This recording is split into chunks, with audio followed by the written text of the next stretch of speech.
عام مسلمان بھی کسی دہریے سے کہہ سکتا ہے کہ اللہ کے نہ ہونے پر جو تو اس قدر ناچ رہا ہے، آج ایتھیزم کا بہت زیادہ آج چل رہا ہے.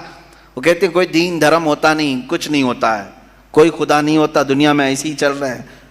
مذاق کر رہے ہو، مذاق کر رہے ہو میاں. ابھی تک تو وہ آٹومیٹک گاڑی بھی نہیں آئی بغیر ڈرائیور والے، ابھی تم بول رہے ہو، ابھی تم بول رہے ہو. بہرحال دنیا میں کوئی چیز کو بنانے والا ہوتا ہے. آٹومیٹک گاڑی آ بھی گئی تو میری اس دلیل کو یہ مت سمجھ لینا کہ گاڑیاں بغیر ڈرائیور کے نہیں چل سکتی. مفتی صاحب نے کہا آپ تھوڑے دنوں کے بعد آنے والی ہے، اس کا مطلب کیا بغیر ڈرائیور کے بھی سب چلتی ہیں؟ میری یہ دلیل اس لیے نہیں ہے. بغیر ڈرائیور والی گاڑی اگر چل بھی گئی تب بھی میں سوال کروں گا کہ اس کو آخر گاڑی کو بنایا کون ہے؟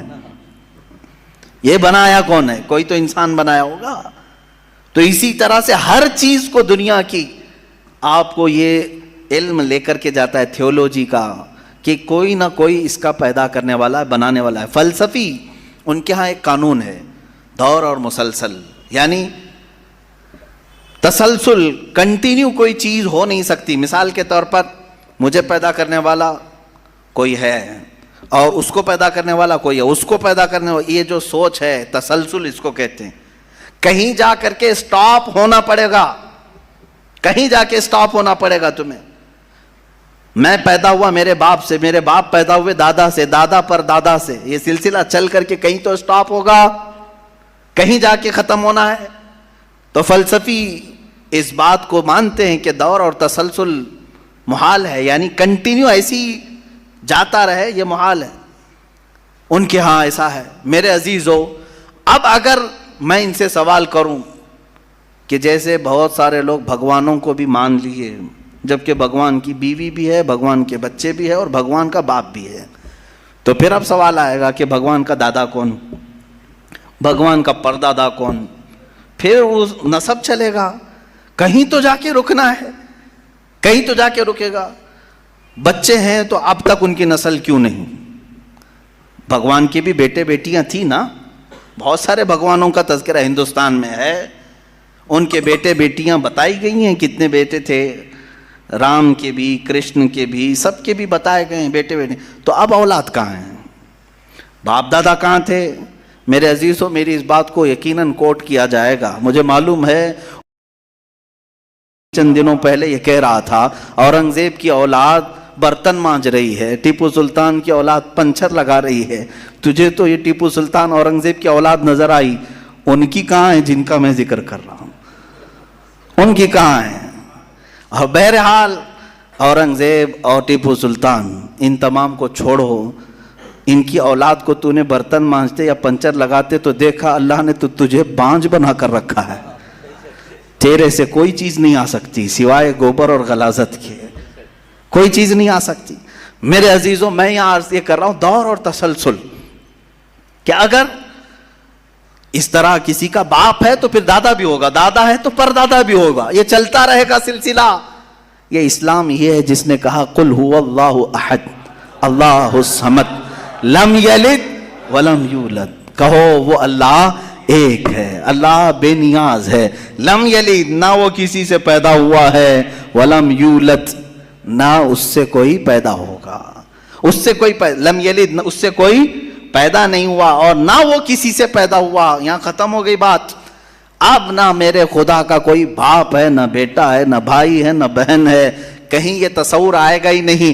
تم ہم سے یہ سوال نہیں کر سکتے کہ اللہ کے آبا و اجداد کہاں ہے، اولاد کہاں ہے. ہم نے خدا کو مانا ہی ایسے ہے کہ وہ جسم و جسمانیت سے بھی پاک ہے، رشتہ داری سے پاک ہے، کوئی نہ اس کا ہمتا ہے، ایک ہی سب کی سنتا ہے. یہ اللہ تبارک و تعالیٰ کے متعلق ہمارا یقین یہی ہے. عزیزان گرامی وقار، دور اور تسلسل کا جو قانون ہے میں نے یہی بتایا کہ بعض لوگ اس چیز کے ذریعے سے بھی چاہیں تو ہدایت حاصل کر سکتے ہیں کہ کہیں تو جا کے ہمیں فل سٹاپ ہونا پڑے گا، کوئی تو ہے جو اینڈ ہے، اس کو کوئی پیدا کرنے والا نہ ہو، جا کر کے تمہیں ختم ہونا پڑے گا ایک نہ ایک جگہ، کہ کوئی تو ہے جو لاسٹ ہے، اس کو کوئی نہ پیدا کیا ہو. اگر اس کو بھی کوئی پیدا کیا ہے تو پھر یہ بھی بات آئے گی اس کو بھی کوئی پیدا کیا ہوگا.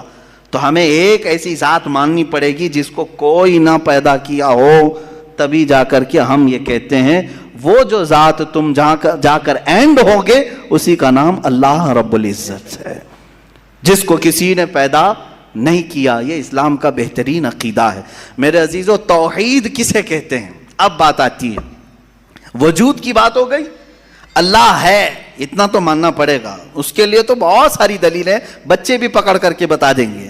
ایک خاتون، ہم نے بچپن میں پڑھا تھا، ایک بوڑھی عورت چرخہ سل رہی تھی، اس سے جا کر کسی نے پوچھا کہ اللہ ہے کہ نہیں ہے، تو اس نے کہا ہے۔ کیا دلیل ہے؟ کہا یہ میرا چرخہ جو سل رہا ہوں یہی دلیل ہے اللہ کی۔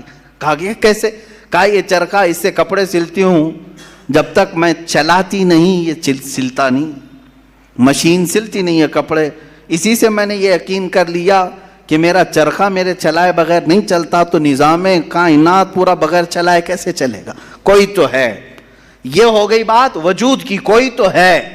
اب آتی ہے توحید کی بات، کوئی تو ہے، اب ہمیں یہ بتانا ہے ایک ہی ہے۔ کوئی تو ہے لیکن وہ جو ہے وہ ایک ہی ہے۔ یہاں پر بھی ہمیں اسلام نے جو فلسفہ دیا ہے، قانون دیا، وہ بہت ہی پیارا ہے۔ اس کی وجہ کیا ہے میرے عزیزو؟ چلو اب ہم توحید کی طرف آتے ہیں۔ توحید کہتے ہیں ایک ماننا۔ ایک ماننا حقیقت میں دیکھا جائے تو دنیا کے اکثر مذاہب میں توحید کا شروع میں درس رہا۔ عیسائیت جو آئی ان میں بھی تھا، بعد میں یہ تثلیث کے قائل ہو گئے۔ یہودیوں میں بھی اللہ کو ہی مانتے، خدا کو ہی ماننا ہے۔ ہندوؤں میں بھی ایک کا ہونے کا تصور کتابوں میں ان کے موجود ہے۔ یہ اور بات ہے کہ انہوں نے ملا دیا، مسالے لگا دیے، الگ الگ ہو گئے۔ خالص جو اپنے دین پر باقی ہے الحمدللہ وہ اسلام ہے آج بھی۔ اللہ رب العزت ہے اور وہ ایک ہے، ایک ہے۔ اس پر کیا دلیل ہے؟ اس پر بھی دلیلیں دینی ہوں گی مسلمانوں۔ عقلی دلیلیں بھی ہیں، نقلی دلیلیں بھی ہیں۔ نقلی دلیلیں ہمارے لیے، نقلی کا مطلب ہوا کسی جگہ سے ثابت ہے، قرآن سے، حدیث سے یہ ثابت ہے تو یہ نقلی دلیل۔ عقلی جو عقل بھی جس کو تسلیم کرے، عقل جس کو ایکسیپٹ کرے، وہ کیا ہے؟ اس بوڑھی عورت کا ہی میں بتا دوں جس نے چرخہ سلا، اور چرخے کو چلانے میں اس نے کہا کہ اللہ ہے، کوئی تو ہے، کیونکہ میری مشین بغیر چلائے نہیں چلتی۔ تو اس سے صاحب نے، جس نے سوال کیا، پوچھا کہ اچھا ہے تو کیا وہ ایک ہے کہ دو ہے؟ کہا نہیں ایک ہی ہے۔ کہا وہ کیسے؟ کہا دو ہو تو دیکھو تم سامنے بیٹھو، ادھر سے چلاؤ، میں ادھر سے چلاتی ہوں، پھر کپڑے کی کیا درگت بنتی ہے؟ تم اپنی طرف کپڑا کھینچ رہے ہوں گے، میں اپنی طرف کپڑا کھینچ رہی ہوں گی۔ اس سے میں نے یہ یقین کر لیا میرے کپڑے کو سلنے کے لیے میرے چرخے پر ایک ہی کا ہونا ضروری ہے۔ دو بیٹھیں گے تو کپڑا پھر پائجامے کی بجائے کرتا ہو سکتا ہے، کرتے کی بجائے ہو سکتی ہے، کچھ بھی ہو سکتا ہے، کچھ بھی سل جاتا ہے۔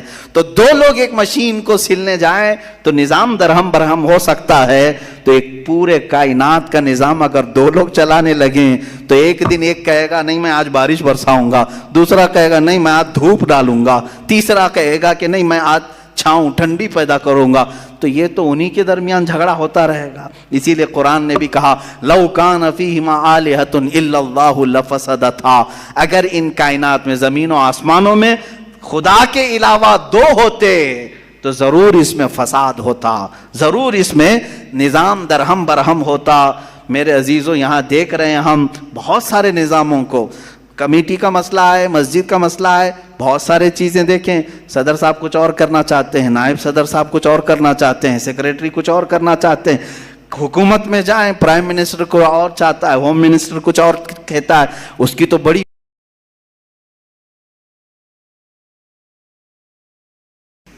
پتہ ہی نہیں ہے، لیکن نظام ایک ملک کا چلا رہے ہیں، ایک ملک کا چلا رہے ہیں۔ فساد اسی لیے ہو رہا ہے، فساد اسی لیے ہوتا ہے، اور ان کو پتہ بھی نہیں رہتا، وہ بھاشن میں کچھ اور بول کے آئے، یہ پارلیمنٹ میں کچھ اور بول کے آیا۔ یہ سب ہماری مثالیں جو میں آپ کو پیش کر رہا ہوں دیکھ کر کے سمجھنے کے لیے، ایک سے زیادہ جب ہوتے ہیں تو عقلوں کا ملنا ضروری نہیں، ہر ایک کی عقل الگ الگ چل سکتی ہے۔ اب آئیے، کوئی کہہ سکتا ہے نہیں بھائی اتحاد سے بھی تو کام ہو سکتا ہے، یونٹی سے بھی تو کام ہوتا ہے، کچھ جگہ ہوتا ہے نا۔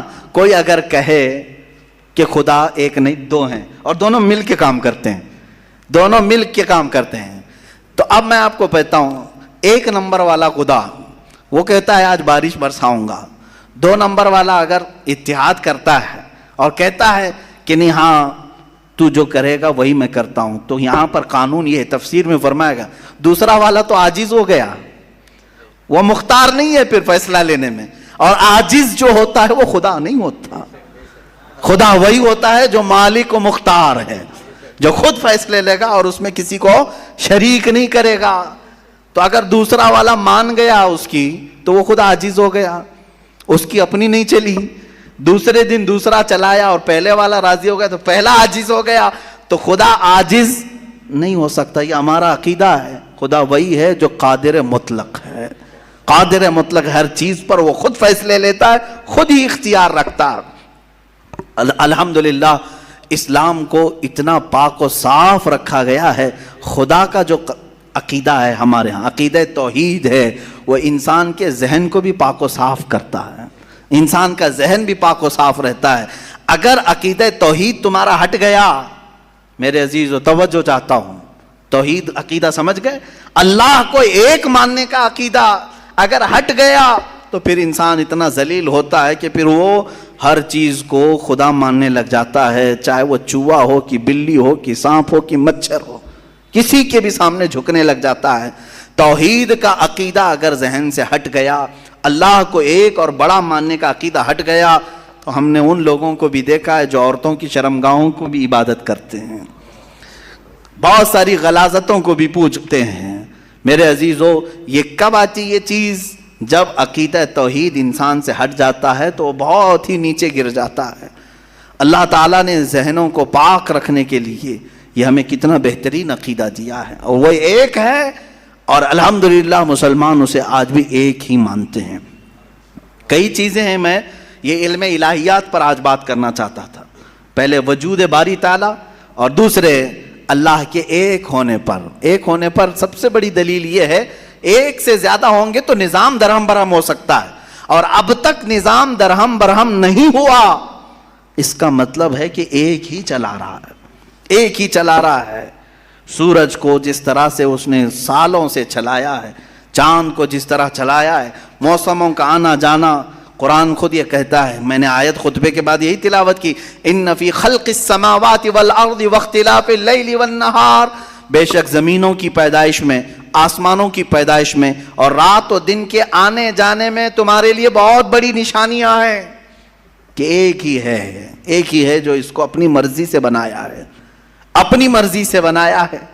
عزیزان گرامی وقار، ہندوؤں میں بھی ایک ہونے کا عقیدہ تھا کہ ایک خدا ہے۔ بہت ساری کتابیں ہیں جس کو میں نے پڑھا ہے، جس میں کہا گیا ہے سنسکرت میں کہ وہ ایک ہی ہے، ایک ہی ہے۔